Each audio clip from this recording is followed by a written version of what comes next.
There's a short story in Genesis that's easy to overlook, but incredibly revealing when we look deeper.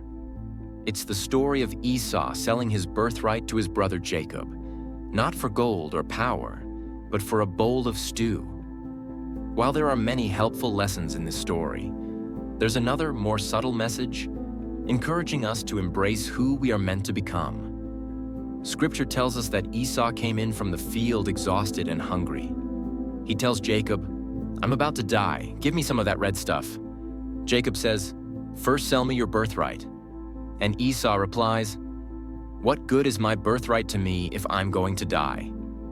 So he eats, and Scripture says simply, "Thus Esau despised his birthright." Esau wasn't actually dying. He was hungry, tired, worn down. But hunger has a way of lying to us. When we're depleted, fear exaggerates, urgency distorts, and we start believing that if relief doesn't come right now, something is terribly wrong. And sometimes, we even forget who we truly are.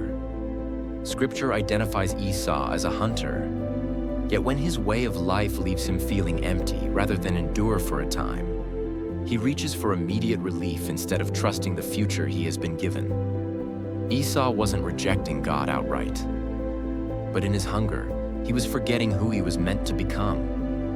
He was responding to discomfort as if it were a life or death emergency. And many of us do the same. What's striking is that Esau doesn't even name the food. He just says, "That red stuff." He doesn't ask what it is. He doesn't care what it is.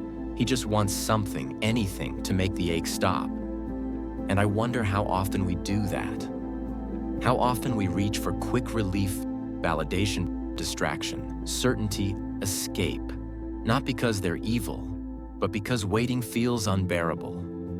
And in those moments, we can slowly and quietly trade away something sacred, our calling, our becoming, our trust that God is actually leading us somewhere better. The birthright wasn't just inheritance, it was identity, purpose, a future God was shaping. Esau didn't lose it because he was hungry. He lost it because he decided the future wasn't worth enduring the present. Many of us live in a season that feels like the in-between. We sense calling.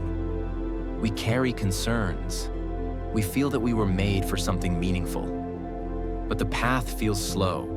The answers seem unclear. And life seems ordinary, if not disappointing at times. And the quiet fear creeps in. What if I'm hoping in vain? So we're tempted to settle, rush, force outcomes, or numb the ache with something that wasn't meant to sustain us. Not because we don't love God, but because we're tired of waiting. Biblical faith isn't pretending the hunger isn't there. It's refusing to believe that hunger means you're dying. It's choosing not to despise the season you are currently in, trusting that God can use anything to form you, even when it feels slow, painful, or uncertain. Sometimes faith is continuing to create quietly, being faithful where you are, trusting times of preparation, and believing that God's timing flows from His love. Today, even if we hunger for meaning, for direction, and for fruit that hasn't yet appeared, let's be careful not to trade a blessing for temporary relief. God is shaping you into the person you've always longed to become. And often, He does this through the hunger we may endure. But we will only become who we are meant to be if we don't trade our blessing for a bowl of stew. If this message spoke to you, please leave a like or comment to help YouTube share it with others who need it too. For weekly encouragement, subscribe and hit the notification bell so you never miss a devotion. May God sustain you and encourage you today as you trust and rely on Him